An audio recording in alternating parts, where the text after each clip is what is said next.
দেখো আজকের ভিডিওতে তোমাদের সাথে আলোচনা করব এসএসসি জিডি 2024-25 মানে 2024-25 তোমাদের যে রিক্রুটমেন্টটা বেরোচ্ছে, যে ক্যালেন্ডারটা বেরিয়েছে তার উপর বেস করে ক্যালেন্ডার জারি করা হয়েছে, তার উপর বেস করে তোমাদের ডিটেলসটা বলছি আজকে। দেখো তোমাদের এটাকে 8 বাহিনী বলা হয়, ঠিক আছে, মানে 8টা বাহিনী কীরকম দেখো এসএসসি জিডির। বিএসএফ হয়, border security force, CISF, ITBP, CRPF, SSB, SSF, AR, NIA. তাহলে দেখতে পারলে 1, 2, 3, 4, 5, 6, 7, 8, তার জন্য এই 8টা বাহিনী বলা হয় কে, তাই বলা হয় 8 বাহিনী, ঠিক আছে, এসএসসি জিডির 8 বাহিনী। তো একদম প্রথম থেকে শুরু করছি তোমাদের ডিটেলস আলোচনা করা। তোমরা যদি এই ভিডিওটা প্রথম থেকে শেষ পর্যন্ত দেখো তাহলে অন্য কোনো ভিডিও তোমাদের দেখতে হবে না, টোটাল ফুল প্যাকেজ এই ভিডিওতে তোমাদেরকে দিচ্ছি। তোমরা সব কিছু জানতে পারবে, ভিডিওটা প্রথম থেকে ধৈর্য সহকারে লাস্ট পর্যন্ত দেখো। দেখো প্রথমে কি দেওয়া আছে, প্রথমটা কি হচ্ছে ফর্ম। এই যে যেটা ক্যালেন্ডার যেটা জারি হয়েছে তাতে কি ডেট দেওয়া আছে, 27 আগস্ট 2024 আগস্ট মাসে ফর্ম ফিল আপটা শুরু হবে তোমাদের। লাস্ট ডেট কবে, 27 সেপ্টেম্বর, মানে ওই পরের মাসে সেপ্টেম্বর 2024 এই দিনে কিন্তু লাস্ট ডেট ওই ফর্ম ফিল আপটা করার, ঠিক আছে। কি ভাষায় পরীক্ষা দিতে পারবে, অনেকে ভাষার জন্য সমস্যা হয়, অনেক সময় কি হয় ইংরেজিতে হিন্দিতে থাকার জন্য আমরা যারা যেহেতু বাঙালি, পরীক্ষা মানে ল্যাঙ্গুয়েজের প্রবলেমের জন্য অনেকে পরীক্ষা খারাপ হয়। তো নর্মালি কোনো সমস্যা নেই, এখন থেকে বাংলাতেই কি করতে পারে, তোমরা কিন্তু পরীক্ষা দিতে পারবে, সবাই কিন্তু বাংলাতে পরীক্ষা দিতে পারবে, ঠিক আছে।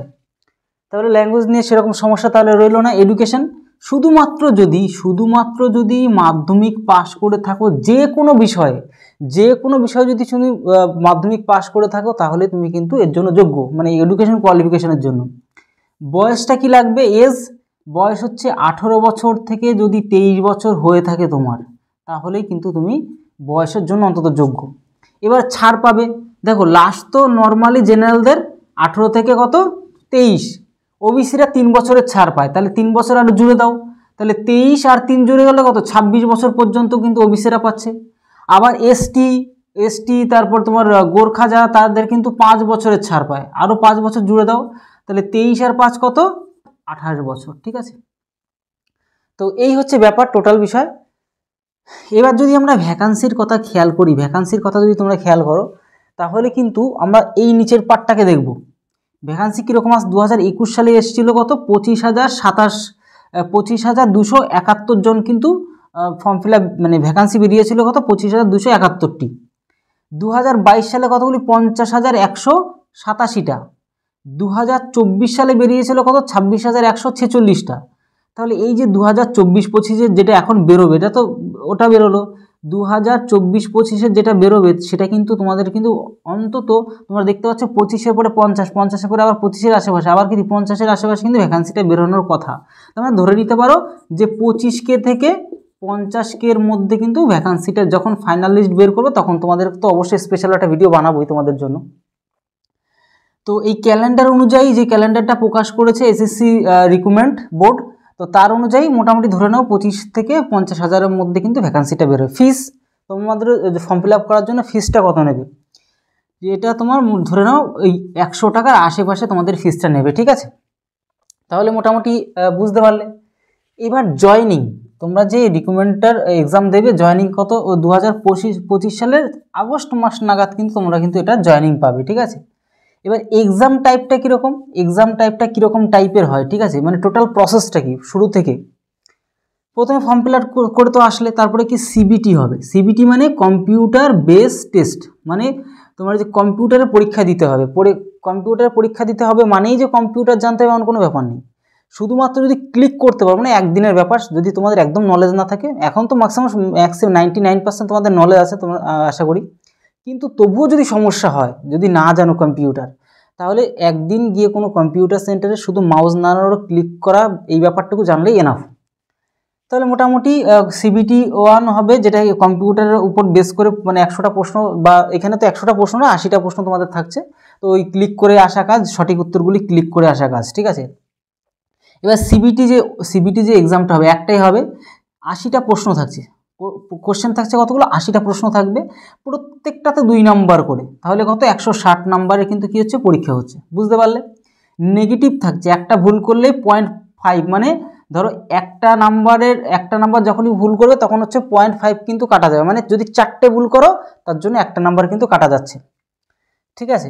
এবার ব্যাপারটা কি, যেহেতু এক একটা প্রশ্নে কি 2 নম্বর করে, তাহলে 4টে মানে 4 দুগুনি 8, 8-এ কাটা যাবে কত আমাদের এটা, বোঝা গেল। এটার আমরা কি করব, গুণ 4 করব, তাহলে কি 1 নম্বর কাটা যাচ্ছে। তো এটা গেল প্রত্যেকটা প্রশ্নে 0.5, মানে হচ্ছে 8টা ভুল করলে তোমার একটা নাম্বার কাটা যাবে, ঠিক আছে। মানে 8টা নম্বরের জন্য, মানে অ্যাকচুয়ালি তো 4টাতে একটা প্রশ্ন হতে 4টাতে একটা, তার মানে 8 নাম্বার 1 নাম্বার কাটা যাচ্ছে অ্যাকচুয়ালি, যেহেতু প্রতিটা প্রশ্নে 2 নম্বর করে। আচ্ছা, এবারটা বুঝতে পারলে। এইবার হচ্ছে সাবজেক্ট, মানে এইখান থেকে আমরা যখন বুঝতে পারলাম যে 8 নম্বরে যেহেতু একটা, মানে 4টেতে 1 নম্বর কাটা যাচ্ছে, 4টে প্রশ্ন ভুল করলে 1 নম্বর কাটা যাচ্ছে, তার মানে কিন্তু যদি আমি নাম্বারের হিসাবে ব্যালেন্স করে দেখি, তাহলে 8 নম্বরে কিন্তু 1 নম্বর কাটা যাচ্ছে। প্রশ্ন 4টে কিন্তু নম্বর কিন্তু 8টা, যেহেতু প্রত্যেকটা প্রশ্ন 2 নম্বর করে, তাই তোমরা কি করে প্রত্যেকটা প্রশ্নে অ্যান্সার করে আসার চেষ্টা করবে, ঠিক আছে। যদি তোমার কিছু দেখো 10টা একটু কমন গেস করেও মারতে পারো, তাহলে সেখান থেকেও যদি অন্তত 5টা 7টা যদি রাইট হয়ে যায়, তাহলে 5টা তোমার বেশি নাম্বারই কিন্তু উঠবে। তো যাই হোক, এখানে সাবজেক্ট আমাদের কি কি রয়েছে, যে 80টা আছে প্রশ্ন যে আসবে, সেটা কোথা থেকে আসবে, অঙ্ক থেকে আসবে, ম্যাথ থেকে আসবে, কত 20টা প্রশ্ন আসবে, প্রত্যেকটা 2 নম্বর করে হলে আমাদের 40 নম্বরের পরীক্ষা এটা। জিকে, এবার তোমাদেরকে ম্যাথের একটা কথা বলে দিই, ঠিক আছে। তোমাদের এই চ্যানেলে, ফ্রেন্ডলি কম্পিটিটিভ চ্যানেলে, এই চ্যানেলে তোমাদের ম্যাথের পাটিগণিতের প্রত্যেকটা চ্যাপ্টার অনুযায়ী করানো আছে, বীজগণিতের প্রত্যেকটা চ্যাপ্টার অনুযায়ী করানো আছে, পরিমিতির করানো আছে, রিজনিংয়েরও অনেক বিষয় করানো কমপ্লিট হয়ে গেছে, প্রায় 80%। তোমরা যদি সিস্টেম ওয়াইজ দেখতে চাও, তাহলে অবশ্যই আমাদের হোয়াটসঅ্যাপ যে নাম্বারটা দেওয়া আছে, অবশ্যই যোগাযোগ করতে পারো, ঠিক আছে। আর তো মোটামুটি ফ্রি কন্টেন্ট তো আছে, সেগুলো দেখে প্র্যাকটিস করো, এনাফ, অনেক কিছু শিখতে পারো এখান থেকেও। তারপর তোমার জিকে চলে আসলো। এখানে জিকে তোমার 20টা প্রশ্ন থাকছে, 2 নম্বর করে 40 নম্বর। তারপর রিজনিং থাকছে, রিজনিং 20টা প্রশ্ন থাকছে, 2 নম্বর করে 40 নম্বর। এখান থেকে হিন্দিতেও পরীক্ষা দিতে পারো, হিন্দি যে গ্রামারগুলো, অথবা ইংরেজি গ্রামেরও কিন্তু পরীক্ষা দিতে পারো। এখান থেকে 20টা প্রশ্ন থাকছে আমাদের কত 2 নম্বর করে। এখানে মিথুন স্যার রয়েছে ইংলিশের জন্য, সেখান থেকে তোমরা খুব ভালোভাবে প্র্যাকটিস করতে পারো। এখানে আমাদের কত 40টা নম্বর কিন্তু হচ্ছে, তাহলে টোটাল আমরা দেখতে পাচ্ছি 40 করে এরকম 4টে 40-এ 160 নম্বরে কিন্তু তোমাদের কি হচ্ছে, পরীক্ষা হচ্ছে। কিন্তু প্রশ্ন তো থাকছে তোমার 80টা, বুঝতেই পারছো, 8 দুগুণে 16 মানে 160 নম্বরে পরীক্ষা হচ্ছে। তাহলে সাবজেক্ট ক্লিয়ার হয়ে গেল। এবার আমাদের চলে আসবো, আমরা কাট অফটা দেখবো। 2021 সালে মহিলাদের যে কাট অফটা গেছে, 2021 সালে যে মহিলার কাট অফ গেছে কত 46.81, মানে ধরে নাও 47 নম্বরের আশেপাশে। তারপর এখানে পুরুষদের গেছে কাট অফ কত 52.95, মানে ধরে নাও 53 নম্বর সামথিং।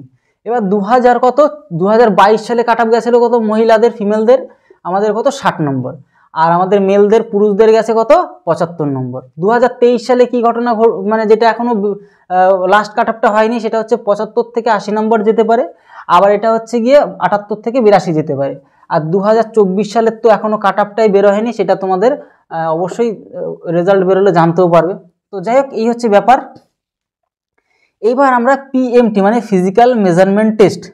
ফিজিক্যাল মেজারমেন্ট টেস্ট মানে কি, তোমার হাইটটা মাপবে, তোমার হাইট কত আছে, বুকের ছাতি এরকম, প্রথমত এরকম ফার্স্টে বুকটা নর্মাল বুক মাপবে, তারপরে বুক ফুলিয়ে কতটা 5 সেন্টিমিটার বাড়াতে হবে, সেসব প্রসেসগুলিকে বলা হয় পিএমটি মানে ফিজিক্যাল মেজারমেন্ট টেস্ট। এগুলি মেজারমেন্ট, তোমার শারীরিক যে মাপজোকটা করবে। তাহলে কি লাগছে, হাইট লাগছে মহিলাদের ক্ষেত্রে 157, নর্মাল জেনারেলদের জন্য 157, কিন্তু যারা এসটি তারপর তোমার গোর্খা তাদের জন্য একটু ছাড় দেওয়া হয়, তাদের জন্য 150 মানে 7 সেন্টিমিটার ছাড় দেওয়া হচ্ছে। আর মেল পুরুষদের জন্য নর্মাল যারা জেনারেল নর্মাল তাদের কত 170 সেন্টিমিটার। এগুলি সব সেন্টিমিটারে কিন্তু, হ্যাঁ এগুলি সব কি সেন্টিমিটার, এগুলি সব সেন্টিমিটারে, ঠিক আছে।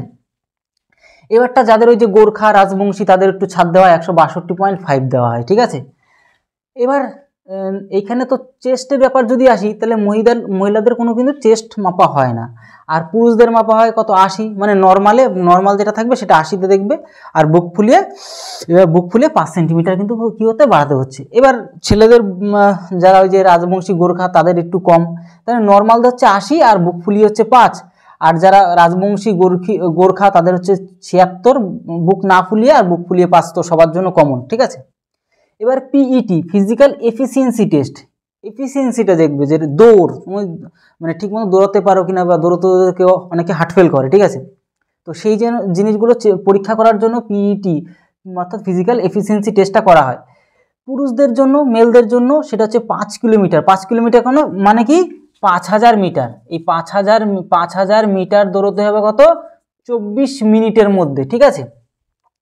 আর 1.6 কিলোমিটার মহিলাদের দৌড়াতে হবে কত, 8.5 মিনিট, মানে 8.5 মিনিটে।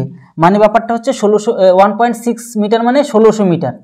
1600 মিটার কত, 8.5 মিনিটের মধ্যে কিন্তু আমাদের দৌড়তে হচ্ছে, ঠিক আছে, মানে মহিলাদের।